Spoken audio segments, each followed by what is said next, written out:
ikkinchi ko'lga kelish joyi. Mana bu yerlarda mana qolish uchun sharoitlar bor, o'tovlarimiz bor, palatkalarimiz bor.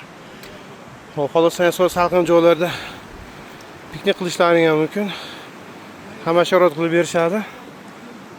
Bundan tashqari namozxonalargacha ham bor. Tepada yotish uchun sharoitlar ham bor. Adashmasam o'tgan yili bu joyda bir kunlik qolish narxi 150 ming so'm. Bizning puliga, o'zbek puliga. O'zbek puliga 1000 so'm bo'lishi kerak. Mana shunday fishka. Hop, qolish uchun so'rlar bor. Hop, balki bo'lmasa mana bunday o'zlari ovqat tayyorlab berishlari mumkin. Bitta ko'ramiz. Mana sharoitlari bor ekan, cho'pki. Mana atroflari. Shunday gaplar. Bu ko'lda kelib qolishlaring ham mumkin.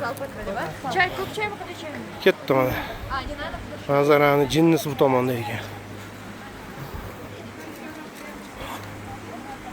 Hop.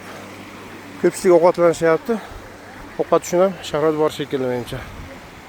Mana. Hop, ko'ralarimiz bor. Bu tomonga endi o'z baho berib ko'rasizlar. Bu yoq endi manzara o'ta zo'r. Ketdi mana qayiqlarimiz.